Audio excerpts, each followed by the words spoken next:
ನೋಡಿ ಸರ್, ಇದು metalling road. ಇದು ಒಂದು ಚೈನು ನಕಾಸು ಪಬ್ಲಿಕ್ ರೋಡ್. ಇದು ವಿಲೇಜಿಂದ ಒಂದು 400 ಮೀಟ್ರು, 400ರಿಂದ ಒಂದು 450 ಮೀಟ್ರ್ ಅಂದ್ಕೊಳ್ಳಿ, ಊರಿಂದ, ಗ್ರಾಮದಿಂದ ಪಬ್ಲಿಕ್ ರೋಡು ಮೆಟ್ಲಿಂಗ್ ಆಗೈತೆ.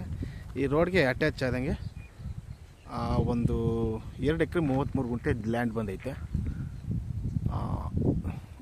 ಮೂಲ ಜನರಲ್ಲು. ಈಗ ಅಲ್ಲಿ ಪರ್ಚೇಸ್ ಮಾಡಿರೋದು ಮುಸ್ಲಿಮ್ಸು, ಸ್ವಯಾರ್ಜಿತ ರೆಡ್ ಸಾಯಿಲ್ ಇರ್ತಕ್ಕಂಥ ಲ್ಯಾಂಡು. ಇಲ್ಲಿ ಒಂದು TCನೂ ಐತೆ, ಮತ್ತು ಬೋರ್ ಇಲ್ಲ. ಬೋರ್ ಒಂದು ಹೊಡಿಸಿದ್ದಾರೆ, ಅದು ಮೋಟ್ರು ಬಿಟ್ಟಿಲ್ಲ, ಸರ್ವಿಸ್ ಇಲ್ಲ, ಖಾಲಿ ಕುಳಿ ಐತೆ. ಇದರಿಂದ ಹೊಡಿಸಿರೋದು ಗೌರ್ಮೆಂಟಿಂದ. ನೀರೆಲ್ಲ ಇಲ್ಲಿ ವಾಟರ್ ಸೋರ್ಸ್ಗೇನು ಸಮಸ್ಯೆ ಇಲ್ಲ. ನೋಡಿ, ಇಲ್ಲಿ ನೀರು, ಇಲ್ಲಿ ಪಕ್ಕದಲ್ಲೊಂದು ಕೆರೆ ಐತೆ ನೋಡಿ, ನೀರು ವಾಟರ್ ರೋಡಲ್ಲೇ ನೀರು ಹೆಂಗರಿಯುತ್ತೆ. ಇಲ್ಲೆಲ್ಲ ಈ ಏರಿಯಾದಲ್ಲಿ ಗ್ರೌಂಡ್ ವಾಟ್ರು ತುಂಬ ಚೆನ್ನಾಗೈತೆ.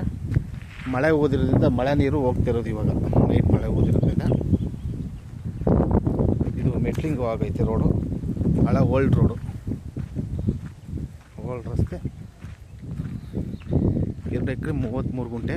ಇದು 13 ಗುಂಟೆ ಒಬ್ಬರದು ಪ್ರಿಂಟು ಜನರಲ್ಲು, ಇವರು ಕೊಟ್ಬಿಡ್ತಾರೆ. ಮತ್ತು ಈ ರಸ್ತೆ ಬಂದು ಹಿಂಗೋಗಿ ಮತ್ತೆ ಹಿಂಗೆ ಕಟ್ಟಾಗುತ್ತೆ, ಹಿಂಗೆ ಮುಂದೆ ಲ್ಯಾಂಡ್ಗಳಿಗೆ, ಜಮೀನುಗಳಿಗೆ ಬೈಲಿಗೆ ಹೋಗುತ್ತೆ.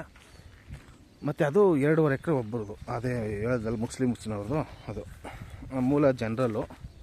ಈಗ ಮುಸ್ಲಿಮ್ಸ್ನವರು ಕ್ರಯಕ್ಕೆ ತಗೊಂಡಿದ್ದಾರೆ. ಅದು 2.5 ಎಕರೆ ಮತ್ತು ಇದು 13 ಗುಂಟೆ, 2 ಸೇರಿ 2 ಎಕರೆ 33 ಗುಂಟೆ ಜನರಲ್ ಸ್ಕ್ವೈರ್ ಆಗಿರ್ತಕ್ಕಂಥ ಲ್ಯಾಂಡು. ಎಂಟ್ರೆನ್ಸ್ ಬಂದು ಈಸ್ಟ್ ಫೇಸಿಂಗ್ ಬರುತ್ತೆ, ಪೂರ್ವಕ್ಕೆ ರೋಡು.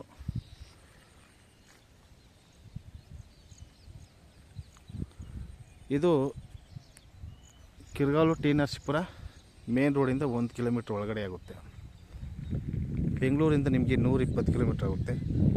ಮೈಸೂರಿಂದ 45 ಕಿಲೋಮೀಟ್ರ್ ಆಗುತ್ತೆ. ಮಳವಳ್ಳಿಯಿಂದ 20 ಕಿಲೋಮೀಟ್ರ್ ಆಗುತ್ತೆ.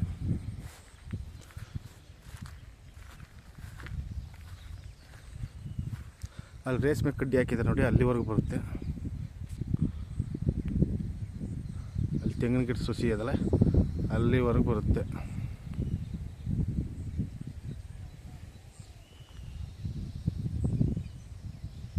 ತುಂಬ ಚೆನ್ನಾಗಿದೆ.